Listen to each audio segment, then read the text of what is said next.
Welcome. പുതിയൊരു വീഡിയോയിലേക്ക് എല്ലാവർക്കും സ്വാഗതം. ഇവിടെ ഞാൻ കാണിക്കാൻ പോകുന്നത് ചെസ് ബോർഡിനെ കുറിച്ചാണ്. രണ്ട് കളറിലായിട്ടാണ് ഇവിടെ കോളങ്ങൾ കാണുന്നത്, കള്ളികൾ കാണുന്നത്. ടോട്ടൽ 62 കളങ്ങളാണുള്ളത്. ടോട്ടലി കള്ളിയിലുള്ളത്. ഇതിൽ കളിക്കുമ്പോൾ രണ്ടാളുകളായിട്ടാണ് കളിക്കാറുള്ളത്. അതിൽ ഒരാൾക്ക് വെള്ള, മറ്റൊരാൾക്ക് കറുപ്പ്. ഇങ്ങനെ രണ്ട് നിറങ്ങളിലാണ് കരുക്കൾ ഉണ്ടാവുക. ടോട്ടൽ കരുക്കൾ ഉണ്ടാകുന്നത് 16 കരുക്കളാണ് ഒരു ടീമിനുണ്ടാകുന്നത്. മറ്റൊരു ടീമിന് 16. അങ്ങനെ 32 കരുക്കളാണ് ഇതിലുണ്ടാകുക. 2 ലൈനായിട്ട് കരുക്കൾ വരും.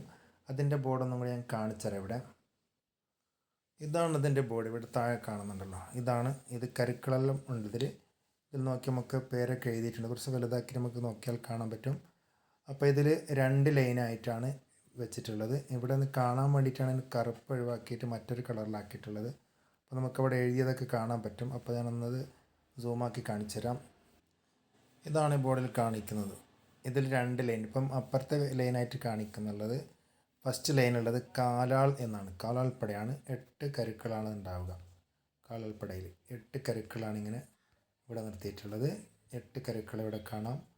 അതിൻ്റെ താഴെയായിട്ട് രഥം എന്ന് എഴുതിയിട്ട് കാണാം. പിന്നെ കുതിര, ആന, രാജാവ്, മന്ത്രി, ആന, കുതിര, രഥം. അപ്പോൾ 2 കുതിരകളും 2 ആനകളും 2 രഥങ്ങളാണ് ഉണ്ടാകുക. അതാണ് തേരാണ്. കുതിര, ആന, പിന്നെ മന്ത്രി, രാജാവ്. ഒരു രാജാവ്, ഒരു മന്ത്രി. ഇവിടെ വെള്ള രാജാവാണ് ഇവിടെ കാണിക്കുന്നത്. അത് ആ കളിയിൽ തന്നെയായിരിക്കണം ഇപ്പുറത്തെ ഉണ്ടാകുന്ന ആളുടെയും രാജാവ്. കണ്ടല്ലോ, അതേ ലൈനായിരിക്കണം. മന്ത്രി അതേപോലെ തന്നെയാണ് വേണ്ടത്. ഇതാണ് ബോർഡിൻ്റെ ചെറിയൊരു ഭാഗം ഞാൻ കാണിച്ചത്.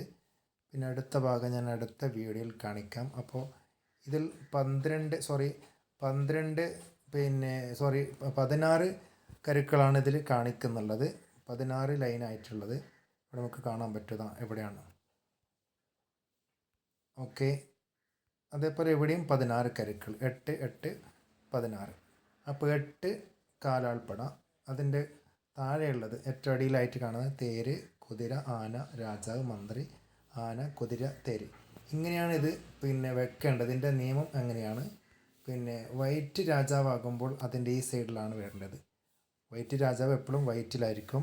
കറുത്ത കള്ളിയുള്ള രാജാവ് കറുപ്പിലായിരിക്കും. അപ്പോൾ കറുപ്പ്, വെള്ള, ഇങ്ങനെ 2 കരുക്കളായിട്ടാണ് നമ്മൾ ഒരു ടീമിനുണ്ടാവുക. അപ്പോൾ വൈറ്റ് വന്നവർക്കാണ് ആദ്യം കളി വരിക, ബ്ലാക്കിന് രണ്ടാമതാണ്. അപ്പോൾ വൈറ്റ് ആർക്കാണ് വന്നത് അവരാണ്. അപ്പോൾ ഇവിടെ മേലെയാണ്, ഇവർക്കാണ് കളി വരുന്നത്. ഇവിടെ രാജാവ് കണ്ടല്ലോ, അവരുടെ രാജാവ് ഇതാണ് ഇവിടെ. അതിൻ്റെ മുന്നിലുള്ളത് കാലാൾപ്പട. അപ്പോൾ ആദ്യം നമ്മൾ നീക്കാൻ ഉദ്ദേശിക്കുന്നത് ഫസ്റ്റ് സ്റ്റാർട്ട് ചെയ്യേണ്ടത് കാലാൾപ്പടയിൽ വെച്ചാണ്. അതിൻ്റെ വീഡിയോ ഞാൻ കാണിച്ചത് ഈ കാലാൾപ്പട എങ്ങനെയാണ് നീക്കുക എന്നുള്ളത്. ഇതിൽ മെയിൻ ചെയ്യാനുള്ളത് ഈ രാജാവിനെ നമ്മൾ ചെക്ക് മാറ്റാക്കുക. അപ്പോൾ രാജാവിന് ചെക്ക് മാറ്റാക്കാൻ സ്ഥലം ഇല്ലെങ്കിൽ അവർ പരാജയപ്പെട്ടു. അങ്ങനെ 2 രാജാവിനെയും അങ്ങനെ ചെയ്യണം. അപ്പോൾ ആരാണോ ചെയ്തത് ആദ്യം അവരായിരിക്കും വിന്നറാവുക. പിന്നെ ഇതിൽ സമനില മറ്റു കാര്യങ്ങളൊക്കെ ഉണ്ട്.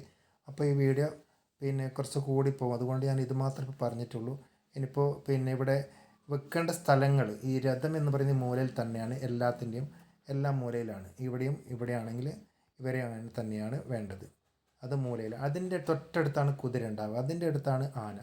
പിന്നെ വരുന്നത് മന്ത്രി, രാജാവ്. അങ്ങനെയാണ് ഉണ്ടാവുക. എല്ലാം 2 ടീമിൻ്റെ അങ്ങനെ തന്നെയാണ് കിടക്കുക. ഇവിടെ ചെറിയൊരു ബോർഡിൽ 2 ബോർഡ് ഇവിടെ കാണിക്കുന്നുണ്ട് കേട്ടോ. അതിൻ്റെ ഇപ്പുറത്തൊരു കറുപ്പ് ബോർഡ് കാണിക്കുന്നുണ്ട്. അത് നമ്മൾ ഇതിൽ വന്നു പോയതാണ്. അപ്പോൾ ഇത്രയേ ഉള്ളൂ ബോർഡിൽ. കരുക്കൾ ആകെ കരുക്കൾ ഉണ്ടാകുന്നത് ഒരു ടീമിന് 16ആണ്, മറ്റൊരു ടീമിന് 16. അങ്ങനെ 32 കരുക്കൾ ഉണ്ടാകും.